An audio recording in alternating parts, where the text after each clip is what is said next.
of sticks and they're throwing them up in the air in celebration. They're all very jubilant. And they're his parents, Krishna's parents, Mother Yashoda and Nanda Baba, they're eagerly awaiting his arrival back to Nandagram. So let us try to think of this while we're chanting. Okay? Him with the cows going back to Nandagram.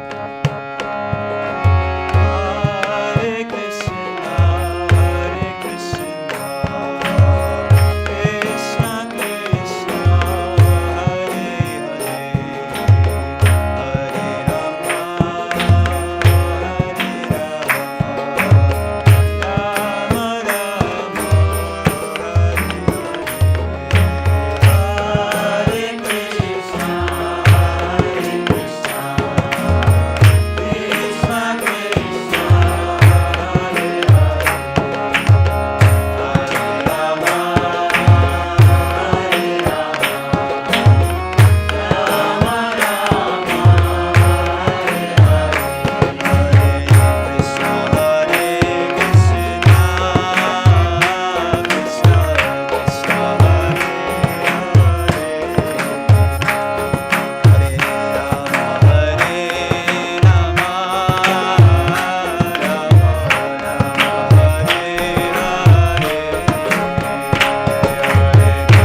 guys were chanting very nicely and enthusiastically. Thank you so much. So, I was just thinking, if everyone didn't hear, around this time, Krishna, he's been out in the forest all day with his friends, and they were all playing various games. They're all very jubilant when they're with Krishna in the forest, because these people are perfect people. You see, our only experience in this world so far, in our relationships, it's tinged with imperfections, isn't it? We expect so much in different relationships, and we always fall short. And why do we think that is? It's because we're always in this mood of, I'll scratch your back if you scratch my back. It's always in this mood of, if I do something for you, you do something for me. Whereas with Krishna, he's completely self-satisfied. He doesn't need anything. He's Atmaram, completely self-satisfied. So one may ask, all of the activities that we do in bhakti-yoga, we're feeding him, aren't we? We're dressing him, aren't we? But it is not the external activities that matter. It is the meditation and the underlying devotion that you're trying to muster up to offer him. So somebody can offer the most simple thing externally, but internally offer the most complex feast. So this is what he's very much after. He's not so concerned with these external things, more concerned with the internal, and how doing to try to please him. Really, what do we really want to do to try to give him pleasure? And this I was asked to speak about pure devotion versus mixed devotion today. So all of the people with Krishna are perfect people because they've perfected themselves eternally, and they're involved in giving to Krishna everything. They want to please Krishna with everything, without anything in return.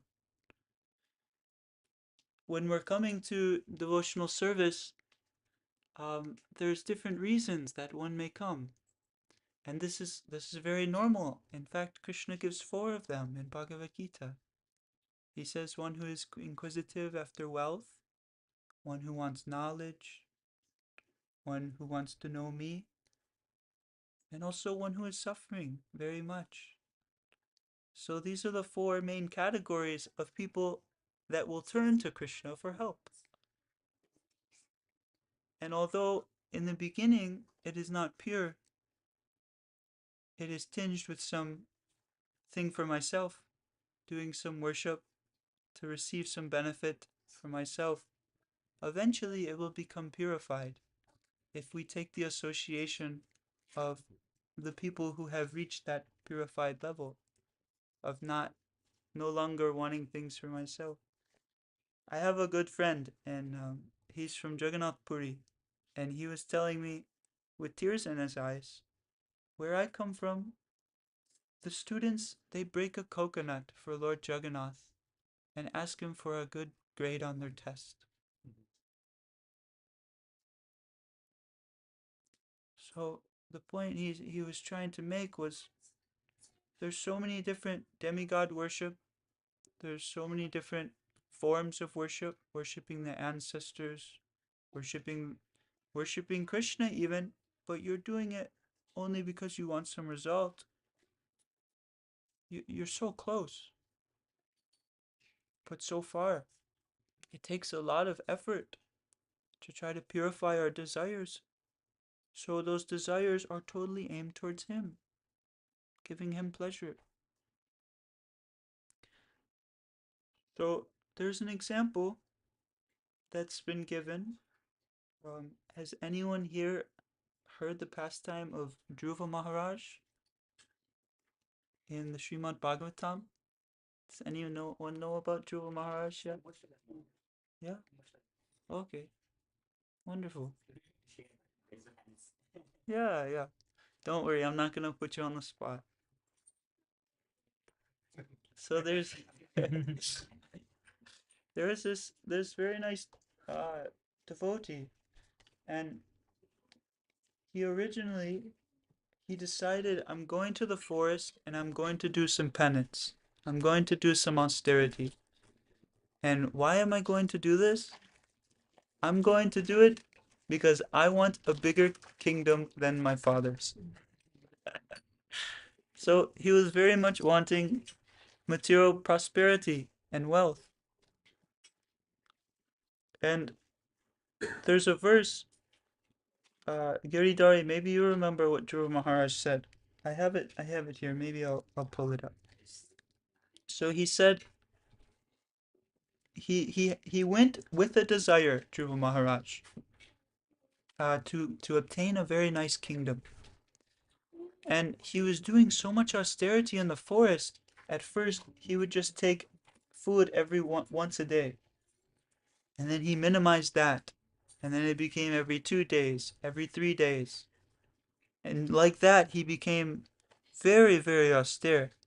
Pretty soon, he was surviving off the leaves from the trees, just like dried leaves and little roots.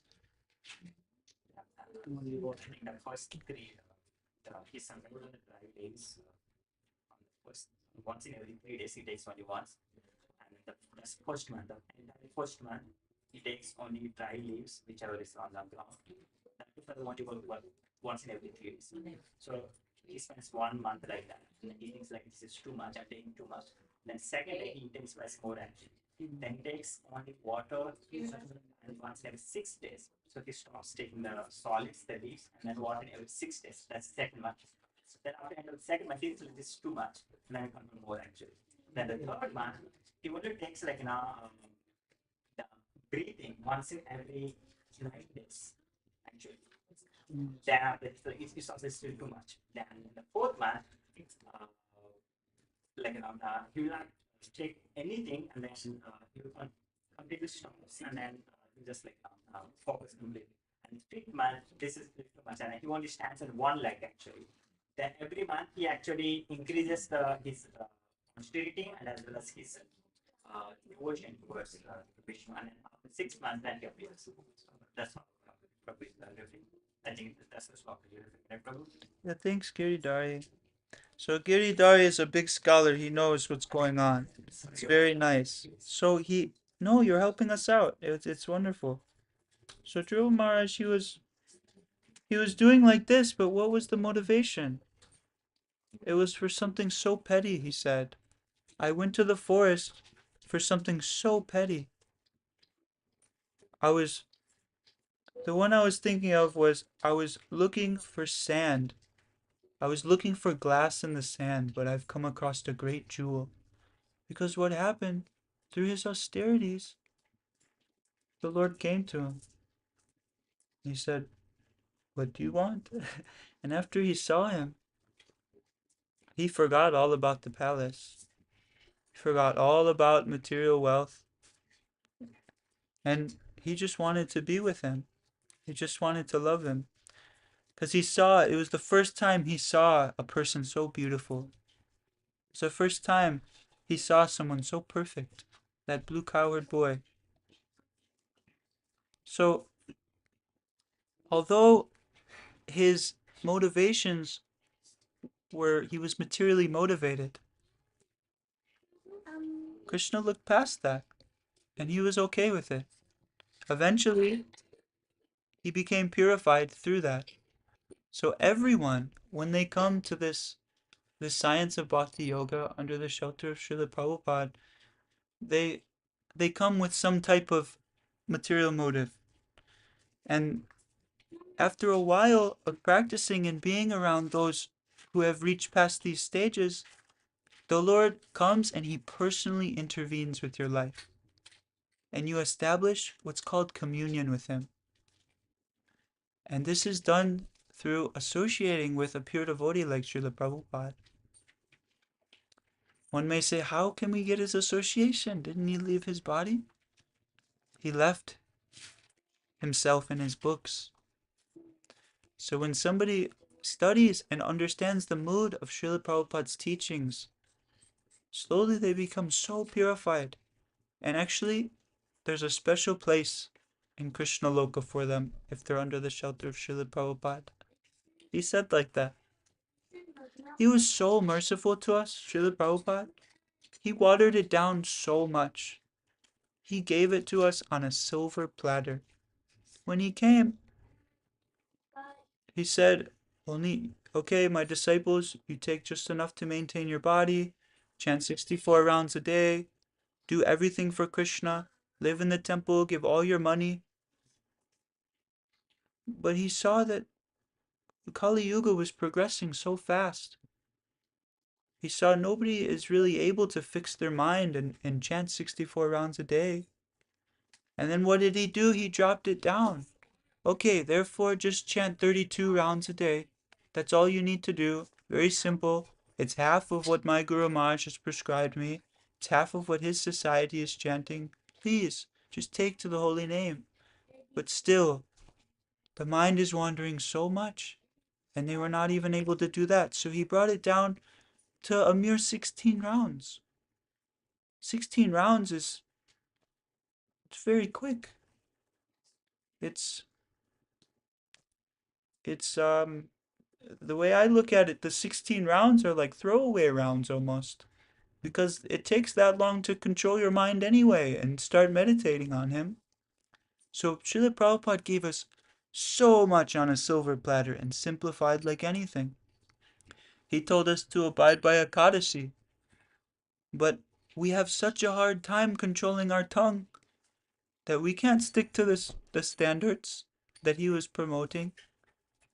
So he just said, just don't take grains, don't take beans, and it'll be okay. Just do everything for Krishna.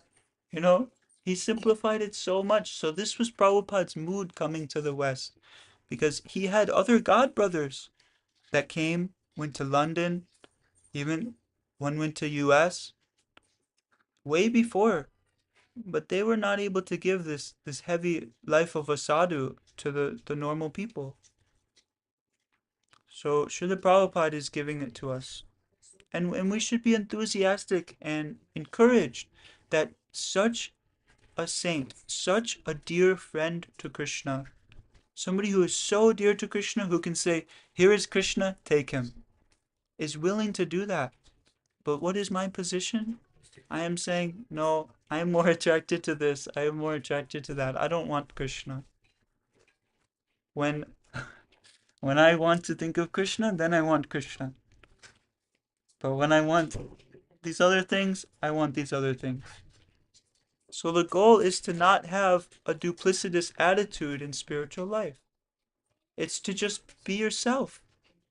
We're so busy playing a play. Bhakti-Vinod Thakur, he mentions this in one of his many books. He says, we're so busy concocting a play that is going on. We think we're this person, and we're carrying out this role. Souls playing roles. We have different concoctions of what I think is right, of how I think things should be done. But no one is going to be happy behaving in this way. Krishna, he tells us very clearly how he likes things done. And if somebody starts doing that for him, then very much you get introduced to this concept that Krishna, he came here 5,000 years ago to perform his divine leelas. And he left when he thought he had given us sufficient leela to meditate on. So he was on this planet, walking around just like we are, in the role of a human, although he's Krishna.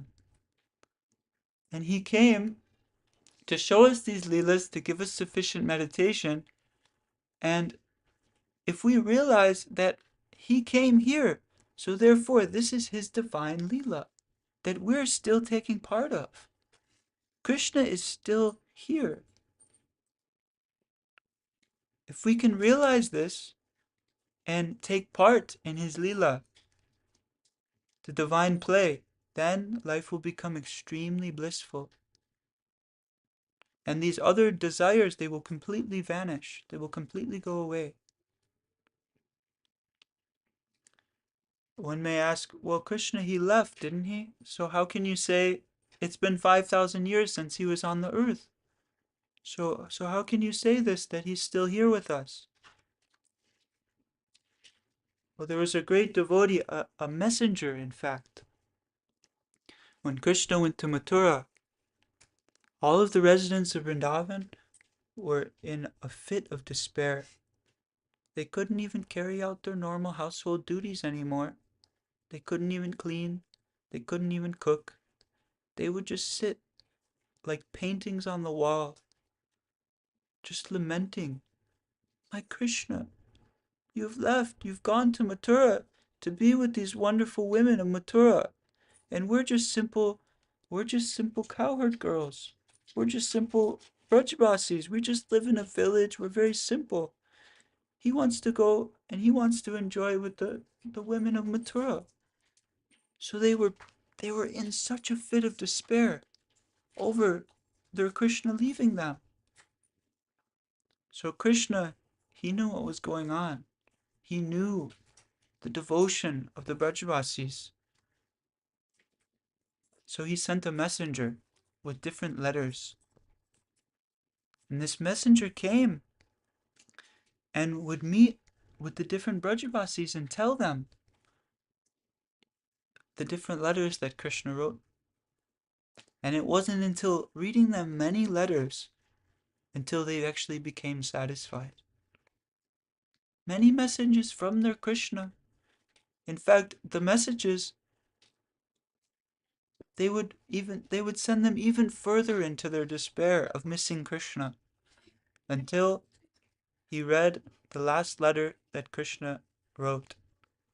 And this last letter, it states, you are thinking about me in everything you're doing.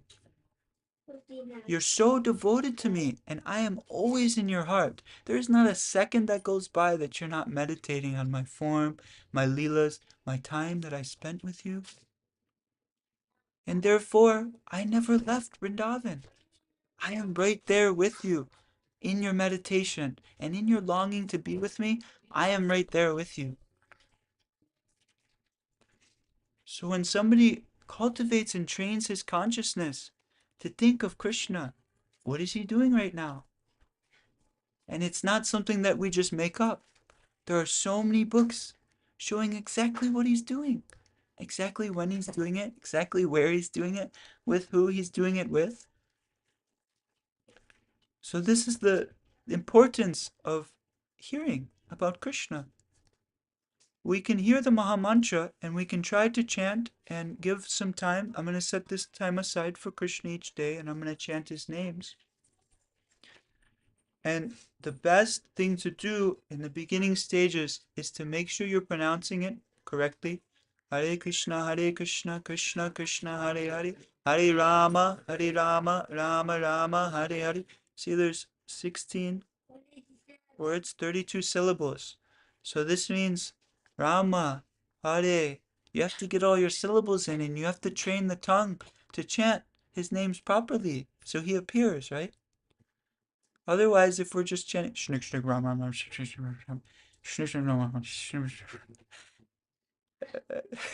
if I'm calling my friend Pradyumna, come. If I just go how much is he gonna know that I'm even calling him? So this is an important stage of the chanting. If we're chanting audibly, loud enough for the friend next to us to hear, then we will train the tongue after some years of chanting to get in the habit of pronouncing all the syllables correctly. And during this time, we should be hearing like anything. Just hearing about Krishna. In our free time, when we're at work, doing different activities, throw the headphones in, let me hear about Krishna. And then after some time of hearing over and over and over, then when you're chanting, and you're praying in a very humble mood, more humble than the blades of grass, being more tolerant to all these disturbances than a tree, offering all of our respects to everyone and respecting none for myself, because I'm thinking of myself as who I really am, a materialistic sense enjoyer, because that's who I am. I want to have love for Krishna, but I'm so far. Maya, I'm more of a devotee of Maya than Krishna. So if we're praying like this to Krishna, eventually, if we develop the proper mood and ask for the proper help from Srila Prabhupada, he'll allow us to meditate on his form, his pastimes and qualities, and we'll be able to enter into that. So this is only possible when somebody comes to the stage of pure devotion. So without this, it is said, if somebody cultivates devotion in this life, Krishna, he pays attention to you so much. But it is said that somebody will be born in a pious family next life to get further training, or a wealthy aristocratic family to get further training if they have not sufficiently cultivated the spirit of pure devotion. So that is very good too. But we should, having come in contact with Srila Prabhupada, we really should have the attitude that I want to go to Krishna as soon as possible. And he'll arrange for that if we cultivate pure devotion.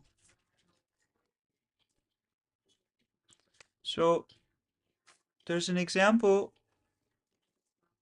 of Krishna's favorite friends that are with him. They're called the Gopis. And the Gopis are doing everything for him. Everything. They're not even sleeping. They're not taking anything for themselves at all. So when they were girls, they would wake up very, very early in the morning. And in the month of Magashirsha, they made a vow.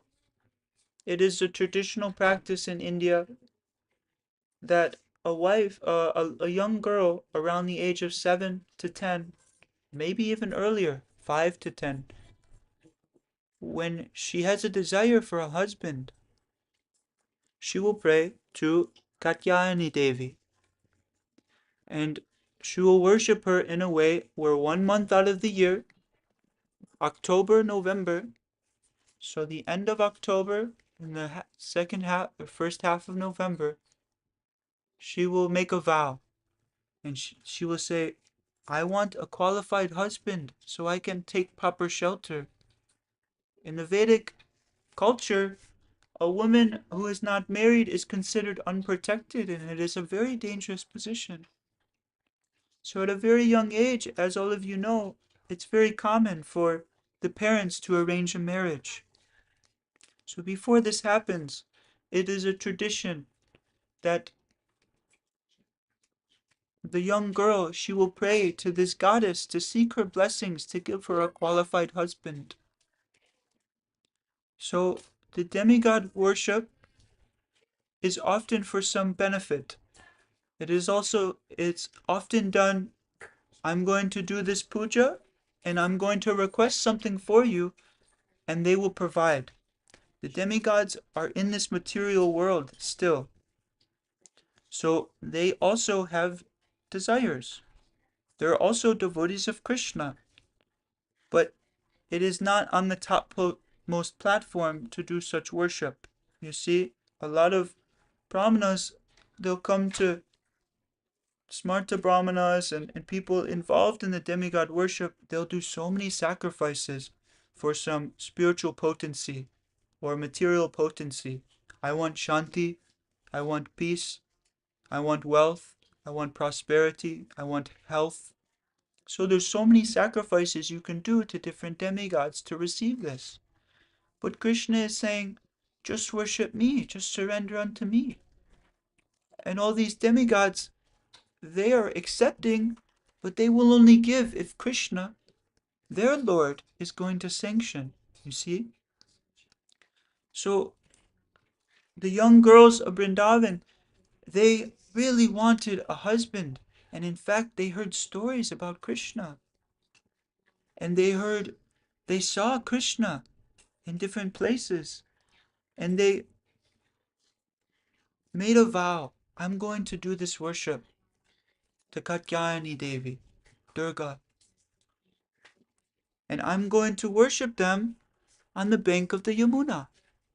So the different girls, they would come outside of their house and they would wake up an hour 36 minutes before sunrise. 4 dandas, they would get up.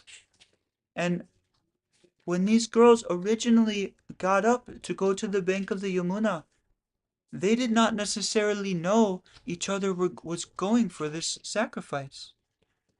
But what happens when so many nice devotees get in one place and pray for the same thing? Krishna brings you together and he comes personally.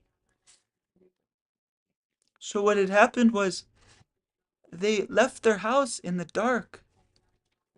And first, to start this sacrifice, they made a vow, I am only going to take Havishyan. Havishyan is a mixture of mung dal and rice. No butter, just boiled. No salt, no pepper, no turmeric, no spices, nada. Just boiled together and mashed up. So they had a vow, for the next month, I'm going to sacrifice this for you, Krishna, or Katyayani, so you can give me Krishna as my darling husband. And various girls from Vrindavan made this vow, and when they left their homes in the morning and started heading toward the Yamuna, they were seeing friends, sometimes enemies, who they may have had quarrels with, different girls going to the Yamuna to do the same thing. So when they started sharing their heart with each other, they got tears in their eyes and they really started talking about what it would be like to have Krishna as my husband. How wonderful would this be? They started giggling. They started they started talking about how embarrassed Krishna is going to be on our wedding day because we're going to dress him up in all these fine opulences. Krishna, he likes how his friends dress him in the forest. He likes flower dresses. He likes to be decorated with creepers from the trees and very simple cloth and a turban, ankle bells. Krishna, at this time, he had not gone in the Chudakarna ceremony even. So he had not even shaved his head. So all of his friends, they had matted locks on a top knot over their head, and they would decorate with gunjamala, different berries that are found in Braj. There's are poisonous berries that the Brajavasis string together and they decorate Krishna. This is what he likes most. So they were talking about how embarrassed Krishna is going to be when he rides on the chariot and he goes on the wedding day and we're together and we do the unveiling ceremony and we exchange our glances. How wonderful is that going to be when Krishna takes me in his arms? It's going to be so great. So they were all talking like this amongst one another on the way to the bank of the Yamuna. And it's 3:45, 4 o'clock in the morning. These girls, little girls, they're holding hands. They're chanting Hare Krishna together, doing some kirtan on the way, dancing. They would lock hands and they would dance in a circle and they would slowly make their way to the bank of the Yamuna. And when they would get to the bank of the Yamuna, they would put their clothes down on the side of the bank of the river and they would take holy bath at a proper time. The proper time to take bath is during the Brahma Muhurta hour, or the time that they had woken up, 4 dandas before sunrise. So they would do this, and it was a secluded spot where there would be no one else. And some of the gopis, they helped make a deity of Katyayani Devi on the bank of the Yamuna out of sand. It's described there are different types of deities that the Lord can manifest in.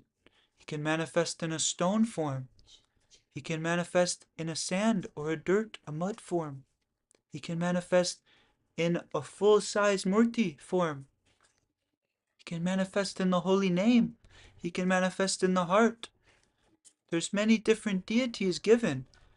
So they made a deity of Katyayani Devi on the bank of the Yamuna, and they assigned different services amongst one another each morning to come and bring. So during the day they were meditating. Krishna's going to be my husband, so I'm going to make him a garland, a beautiful garland. And they would bring it to Katyayani Devi and pray, will you please make me an intimate servant? Or, I'm sorry, would you please make me an intimate lover of Krishna? I want him to be my husband. So they would all have different services like this. Some would pick fresh flowers in the morning, some would stream the garland, some would bring fresh dupa and deepa, incense and lamp, and offer. And typically, this is done to Katyayani Devi with some material motive. I want a husband. But because Krishna was the object of their affection, she accepted this. And this was completely pure devotion. Although externally it seemed like they were following the process that is typically done for a material benefit. They were just so enamored over Krishna. They had no idea he was God. They just saw him as the most beautiful, darling, attractive, funny, strong boy. The best dresser. Just the object of my affection. I just want Krishna. And this is how they were carrying out the worship. So for 30 days, they steadily stuck to their vow. And over time, subsisting off of only eating one time a day, this Havishyan, their bodies became very emaciated. They became very thin. And when somebody survives off such little, their ability to sleep, they're not able to take proper rest anymore. So they were up all hours of the night. They would usually only pass out for an hour and a half or 2 hours, and they would be right back up, meditating and longing to have Krishna as their husband. So their bodies becoming very emaciated, they would go and take bath together in the freezing cold, October, November. This is a very cold time to take bath. It's not quite ice breaking, but it's very cold. And what happened was, on the full moon night, very special associates of Krishna, in fact, came. Very special maidens of Krishna came, who were Nitya Siddhas. They weren't Sadhana Siddhas. Sadhana Siddhas were working towards perfection. The Nitya Siddhas, they're eternally liberated. They're always with Krishna. So these very special maidens came. One of them was our dearest Srimati Radhika. She came on the full moon day because she knew that these gopis, these young girls, they were going through so much sacrifice for Krishna. They were doing nothing for their own pleasure. It was all for Krishna.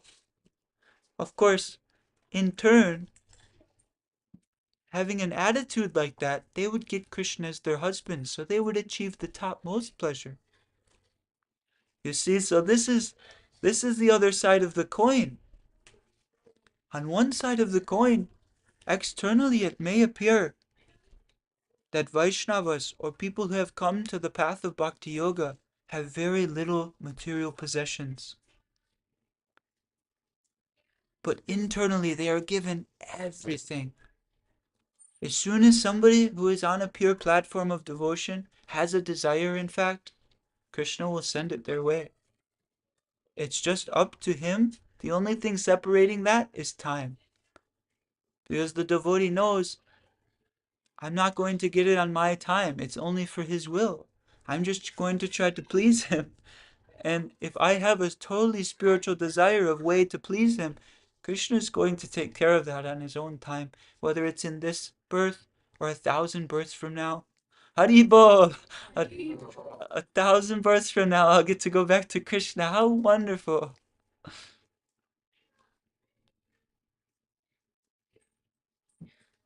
So, this is the goal of trying to put Krishna first in everything we do. And there's many impediments and there's many things that we have to work out over some time of associating with sadhus. Because there's many desires we have that we don't even see that this is mixed devotion yet. There's different stages of this. For instance, one may think, okay, I'm going to cook nice foodstuffs, what I think is so palatable.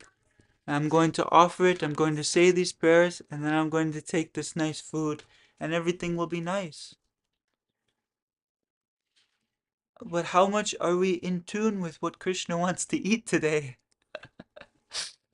Usually it's, oh, I really want to eat halava today. I really want to make spaghetti. And so my family, they want pizza. So I'm going to cook pizza and I'm going to offer it to Krishna and it's all okay. This is another example of mixed devotion. Somebody has to have communion established with Krishna to make a sufficient offering on this pure platform.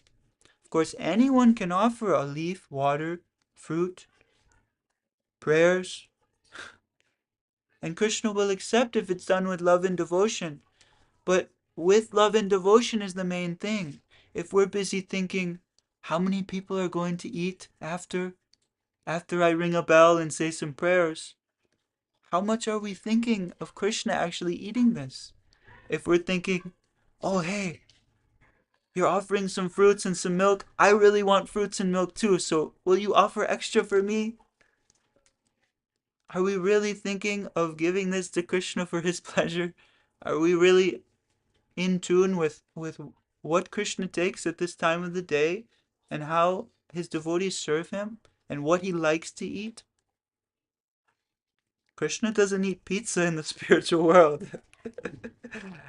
Krishna eats ladus. Krishna takes puri. He takes kachori. He takes shak. He takes so many wonderful preparations that pizza can't even hold a candle to. But because we want, he accepts. So this understanding is tinged with material motive. And until we really associate with heavy sadhus, guru means heavy. When we're with guru, he teaches us these things. And he shows us the difference between what it is that I want and what it is that Krishna wants. But in the beginning, he just wants to fan the spark. And he wants to see how sincere we are. And he wants whatever inclination we have towards giving to Krishna, he will help us come to the pure platform eventually. So I know some of this is a little heavy and it's not where we're at right now, and that's completely okay. We can't we can't jump the stairs. You ever see somebody try to skip like 5 stairs when they're walking up the stairs? They have to extend their legs very much so. And it takes all their strength to do it again. It takes all their strength to do it again. That's what happens when we go beyond where we're currently at. It's a big, big struggle, and it's much easier for somebody going up the stairs like this to fall down the stairs and get hurt. So, baby steps towards him, one step at a time. Learn to crawl before we can walk, before we can dance, right? But with Krishna, everything is a dance, everything is a song. So eventually, the goal is to be there with him and awaken to who are we with him? Because who I think I am is certainly not who I really am. Who I think I am It has to do with how I was brought up, what things I experienced, who I who my family is, who my so-called friends are. So this is our conception of who we think we are. And we're so busy going on in our own play because we want to be the center. We want to be Purusha. We want to be the enjoyer. But until we accept that everyone is Prakriti, everyone is made to give the real Purusha pleasure, then we will go through a lot of suffering before we accept this. Sometimes it's suffering in the mode of ignorance and passion, and that's much heavier kind of suffering. It really weighs, it really drags you down. You experience indolence, you just want to sleep all the time, or you go into deep depression. Sometimes we'll experience suffering in the mode of goodness as well, where because subtly I am trying to do everything for Krishna, but actually I'm putting myself first, and I'm performing this worship for because I know that I think Krishna will just accept it and I'll be okay, I'll be in the clear, no more karma. We still will undergo some lingering suffering when we're doing like this. So if somebody really wants to be happy and really wants to taste the bliss, chanting Hare Krishna is the way to do it. Srila Prabhupada once said 90% of spiritual advancement depends on this chanting. So he gave us a prescribed quota for those who are very, very busy to try to slowly cultivate this love of God. But it's up to us, and it's up to us to show Krishna. Are we doing it out of duty? Are we doing it because we've been told it will be okay if we follow this?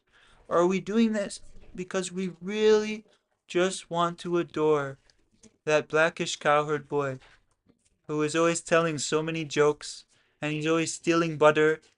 He's a big mischief maker.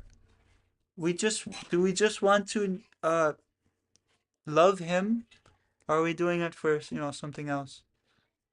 So chanting slowly over time, depending on how much one is willing to give himself to this chanting, Krishna will reveal himself. 90% of spiritual advancement depends on this chanting. So Krishna really sees when we're really putting in the effort, and when we're going above and beyond all expectations to try to please him, is when he gives us mercy that will blow our expectations out of the water.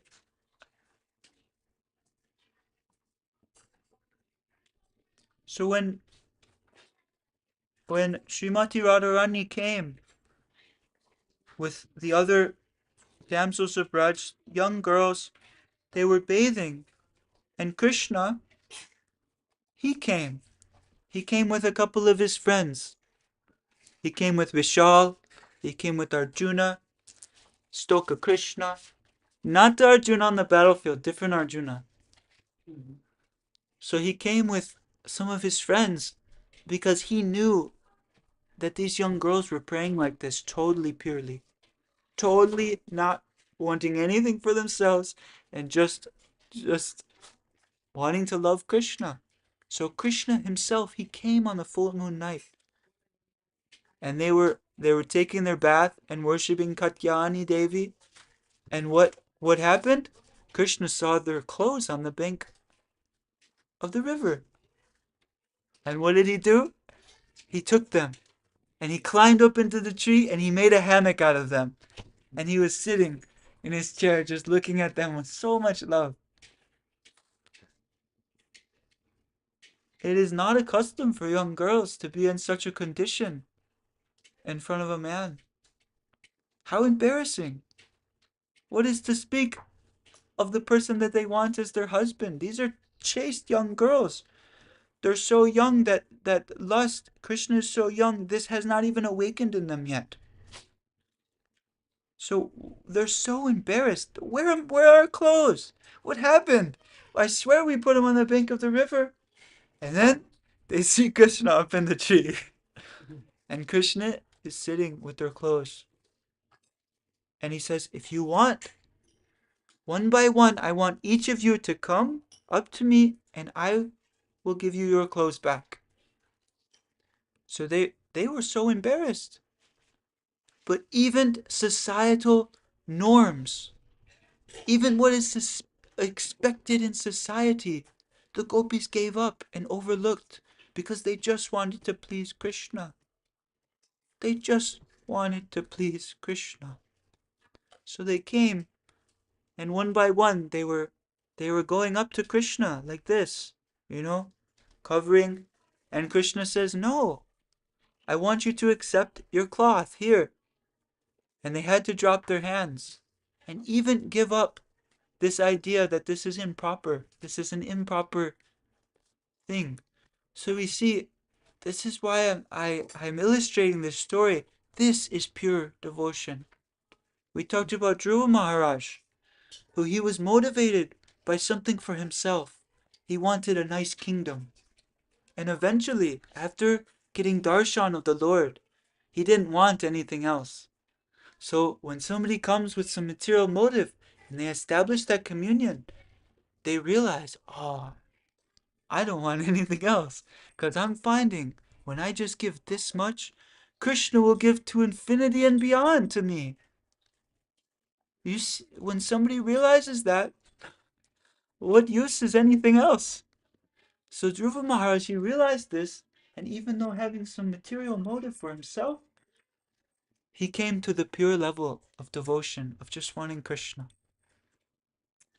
The young girls, they were already just wanting Krishna so much, appreciating him in so many ways, not even knowing he's God, but just appreciating his beauty out of natural attraction. And even they gave up societal norms. They even gave up things that are looked down upon. They even leave their family and their husbands later in life. They drop everything they're doing to go see Krishna. They hear Krishna is coming to older girls, and they're in such a rush that they're putting their bangles on their ankles. They're putting their sari on backwards, and they're just running out. They have milk boiling on the stove, and they just leave it boiling with the flame on. No consideration. They have husbands at home. They have things that are expected of them in society and duties to perform, but they completely overlook it and say, I just want to be with Krishna. So this is the perfect example of the great perfect people that are there with Krishna. It's not at all like a relationship I have with you or I. It's not like our relationship. It's completely perfect. They're in full knowledge of how exactly Krishna likes to relate with them, and they like to relate with Krishna. And they only behave for his pleasure in that way. It's really amazing, isn't it? To come to that. It's so special. So, Prabhu had asked to speak about the difference between these two kind of devotion. They're both bhakti-yoga and they're both great. We'll eventually become purified no matter where we're at if we put Krishna first in everything we're doing. Srila Prabhupada even said, even to the drunkard on the street, if he chants Krishna's names before he takes the wine that he needs right now, Krishna will slowly take away that desire, and he will become slowly purified. So it may take many lifetimes, but if he does like that, if he has these habits that he is very much addicted to, meat eating, intoxication, gambling, illicit sex, Srila Prabhupada would in fact say, put Krishna first. Put Krishna first. You have to pretend at this stage. You have to pretend to want to love him. You have to pretend to want to love him. But what happens just by the association of his name, which is completely non-different than him, he becomes slowly purified, and these these not so wanted habits, they go away. Because he starts to think, wow, Krishna is the taste in water. He is the taste in this wine. How strange. When I'm chanting Krishna's names before I do this activity that I really want to stop and I see it's giving me so much trouble, I just try to take one little step towards him, and what is he doing? He is actually reducing the suffering, and he is making it so I feel I don't need these things anymore. This is the power. This Maha Mantra, it is like a pot of gold at the end of the rainbow. It is like the most cherished treasure. And Srila Prabhupada, Nityananda Prabhu, and Chaitanya Mahaprabhu were giving it free of charge. And they were saying, here is the medicine to cure all of your suffering. Just chant Krishna's names, honor Krishna Prasad, and dance and glorify him together. And everything else will really take a back seat, and it will become so insignificant. Just like the water in a calf's footprint. It's so easy to step over a calf's footprint after it rains and not feel like I'm drowning in the ocean of suffering like we feel when we're trying to enjoy separate. When we put Krishna first, we just have to take a step over, and it's like, why was I doing all this? Why did I waste so much time? Why did I willingly drink poison trying to enjoy separate from Krishna when he has been there all along? And all he wants me to do is do everything for him. It seems like it's a big thing to ask. Just do everything for me. But he doesn't say, just do everything for me or you're going to go to hell forever. He's not like that. He's so understanding and he's so forgiving. In fact, Gita, he gives many different levels. If you can't just meditate on me all the time, on my form, quality, pastime, and name, then what can you do? You can take up the regulative principles. Vaidhi Bhakti, Sadhana Bhakti. And this is what our acharyas are giving, because they know it's so rare for somebody, they have to have made so much previous, have so much previous sukriti or pious merit to just meditate on Krishna all the time in trance. It's really, really rare. So they prescribe we come to learn the different ways that Krishna likes, what Krishna likes, how he likes to deal with his friends, how he likes to deal with his parents, his lover, his servant. It's all given. And if we're not able to abide by those standards, I can go to work for Krishna. I can go to work and I can hear about him, and I can give half of everything that I'm making to Krishna, to the temple, to brahmanas who can properly utilize it in Krishna's service. And he says this is the third rung on the ladder. He said, you do like this, and you will make so much advancement, you will come to the point where you can take it up, completely meditating on me in trance eventually. But purify yourself, work for me, be detached. And he gives other rungs. If you can't work for me, do something good for people. Try to give some charity. Try to help the sick, clothe the naked. This is a nice thing to do. Jesus Christ was giving this. But we see this is the fourth rung of the ladder. The people Jesus Christ was preaching to were all engaged in so much sin. And he knew the science. He knew God the Father. He knew Krishna. He was trying to give it to the people. But if he went to the meat eaters, the Malechas and the Yavanas at the time, and he said, God is a little boy and he's blue, they would have just said, off with your head. They would have just killed him. So he had to give it in a way that would get them purified over some time.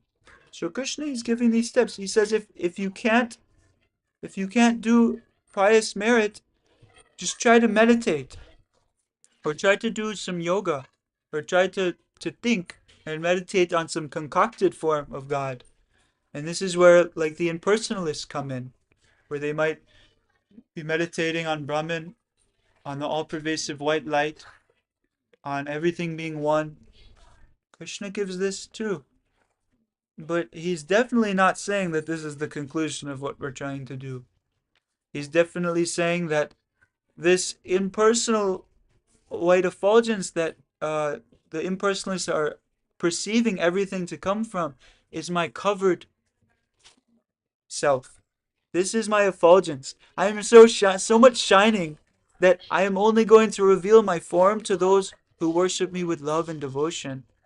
So they're not quite at that platform, so they remain covered by his shining effulgence, and they think, this is the highest thing. But little do they know that the soul, it has activity. It naturally needs to have activity. So what happens when somebody is pursuing this form of meditation, they are brought out of the meditation because they get hungry, or because they have to, the nature is calling. You understand? Their body has some demands and they're brought out of Brahman realization. And then they have to go through so many austerities and negation of all sense objects and rigidness and sense control to enter that state again. And it just, it doesn't work. Because the soul is naturally, it has activity. It's natural. So our dear Prabhu has just arrived, and I've been speaking for a while. I was hearing your wonderful nectarian class. So please continue. Oh, well, thank you. I was just kind of wrapping it up. Maybe we can have a little more kirtan. What do you think? Kirtan? That's the process.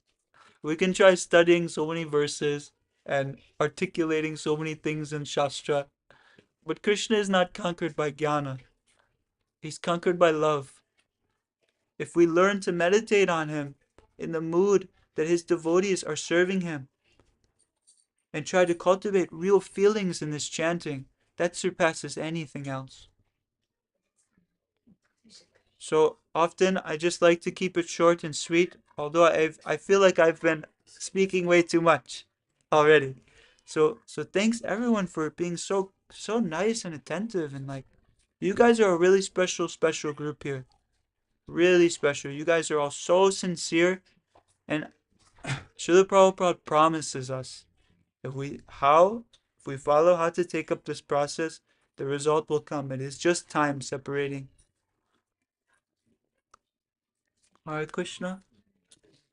Vanchakalpataru. Srila Prabhupada ki jai. Vanchakalpatarubhyascha kripa sindhubhyevacha patitanam pavanebhyo Vaishnavebhyo namo namah. How many feel like the class went through not through? Jai. Hare. Wonderful. So, I just want to add some glorifications on the class itself. please. So you could understand the faith of who actually, anyone who actually can enter into the pastimes of the Lord with the right attitude, is very advanced. Usually people prematurely enter into the pastimes of the Lord, or sometimes people don't end up entering into the pastimes of the Lord at all, because they think these pastimes of Krishna are actually imaginary. But because of Prabhu's attentive japa and beautiful deity worship he has been doing for so many years, when Prabhu was back in RBC and being here, we could understand the attraction that Prabhu has for the name, form, qualities, and pastimes of the Lord. So the goal of life is to have attraction that Prabhu is encouraging us to have, of course, which he also has. So I always feel the best way to actually pay respect, to imbibe what the speaker says, is to actually offer complete obeisances to the lotus feet of the speaker. And if you don't do that, then it becomes very theoretical. You cannot imbibe the mood of the speaker, because the beautiful analogy Prabhu brought up of Dhruva Maharaj and Katyayani, these are very confidential pastimes. And to actually explain it with the right mood requires a different type of sobriety. So, what Krishna wants and what I want. So, and unless one is sober, one always confuse. It will appear as if this is what Krishna wants when it is actually what I want. So it's very confusing, and unless we're very sincere, we can't even notice. At least I was talking about myself. I can't even notice. Like Prabhu gave the example of offering. And during offering, am I really wanting Krishna to enjoy it, or am I wanting to maybe eat this pizza, right? Or am I wanting it for my own self? So it's as I said, I mean it's very difficult to convey these nuanced topics without being sober and without having a sufficient understanding of what is material and what is spiritual. And material and spiritual is very easy. Whatever I want is material, and whatever Krishna wants is spiritual. Right? It's very simple. So even liberation, in one sense, Bhagavatam says is material, because Krishna wants to actually enjoy pure love. So deeply grateful to Prabhu for actually being here. Sorry I couldn't be in person, but I was hearing online continuously at the beginning. So I can't say anything. So I apologize for being late today. Prabhu, it's no problem. In fact, Yeah. if somebody were to ask me what is an example of a very nice in the community, I would give them your name and address, Prabhu. I'm very serious. I was just talking to a friend about this last night, in fact. And it takes a very high level to be a proper grihasta in this age. It really does. And the brahmachari ashram is just the low rung of the ladder. The grihasta ashram is much higher. It's like you're being given the hardest thing you're being given a wife. The hardest thing to control, the most binding thing to this material world is that impulse to enjoy. But somebody who's properly situated, he's able to handle it and be completely detached and see that my duty is to teach and deliver my family. Deliver them to Krishna, and once we're both sufficiently Krishna conscious, then we will part ways and we will go totally into bhajan. So this is the advanced ashram of grihasta, the grihasta ashram. It's very difficult. It's like playing with fire. In fact, I personally do not think I would be able to do such a thing. Is why I'm just wanting to remain brahmachari for my life. But otherwise, hats off to those devotees who can do it. And we see the potency of the devotees who can do that. They have wonderful children who are just like demigods at the age of 7. Who can play way better mardanga than I'll be able to play probably in my whole life. So we'll have to keep them for some time. So, I'd like to chant one prayer, Sure. if it's okay. So this is a prayer from Narottam Das Thakur, and this gives a very nice mood of really how the devotee thinks of himself. And I'll just read it. I'll stop. O saintly Vaishnavas, I'm addressing all of you. Although I am very fallen and misbehaved, place this appeal before you. My destiny has plunged me into the fearsome ocean of repeated birth and death. Please, grab me by the hair and pull me to the opposite shore. My destiny is very powerful, and I am not able to hear the knowledge of spiritual life, and I am always bound by the ropes of karma. I cannot see any way to escape my condition. I see only suffering. Helpless and stricken with grief, I cry. My blind mind cannot see what path is auspicious or inauspicious. My blind mind is helplessly dragged from here to there by lust, anger, greed, bewilderment, madness, and pride. My mind became immersed in the impermanent satisfaction of the senses, and I could not understand the real goal of life. For this reason, I did not aspire to attain your lotus feet.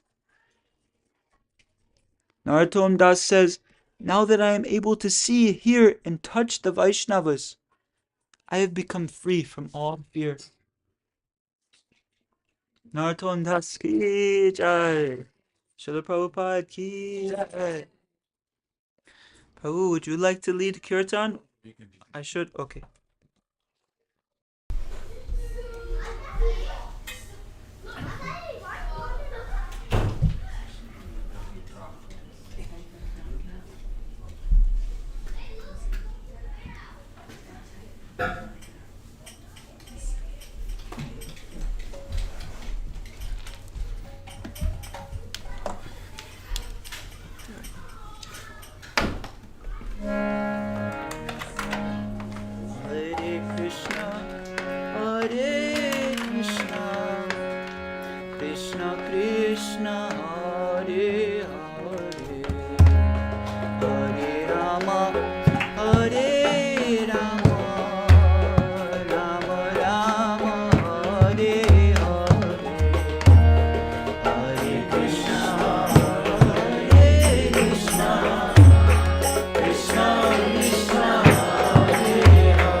Thank you for giving me this opportunity, everyone.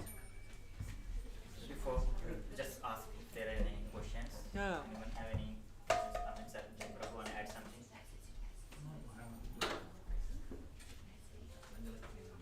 Anybody, any questions, comments? Okay. That's a good sign, I guess. That means they understood everything. Very nice. Yeah. So I just want to add what Jai Sachinandan Prabhu said. Thank you for such a chaste presentation of this topic, Prabhu. It's not so easy, and the way you put things into perspective, the way we should be understanding it in Prabhupada's style was a very, very, as I said, very chaste presentation of the subject matter you presented. Thank you so much, Prabhu. You gave a lot of background because it's not easy to explain these pastimes, especially the Kartiyayani Vrata and the Gopis, the gardens, everything. But also the amount of detail you added to it just enhanced the presentation manyfold. Different the muhurtas you mentioned and the age the Gopis were in, everything, every detail was just enhanced your lecture and our understanding of the pastime. So thank you so much, Prabhu. Hare Krishna. You're surely recognizing it as a chaste lecture because only somebody with this quality can see that in others. So thank you for your comment. And I did want to add, I'm sorry if this was a little high, but we were coming from a temple. We had a meeting at a temple nearby, and this was on my mind when Prabhu called me. So he said just to give an example of pure devotion, and I was just kind of meditating on this on the way to the temple. So I just thought I'm just going to speak this in my So I'm sorry if it was too much for anyone, but it seems like everybody was very much in appreciation and likes to hear about Krishna. So that's the goal, is to develop further this taste of just relishing Krishna's nectarian pastimes. So thank you all for being here to help me do that as well. Hare Krishna.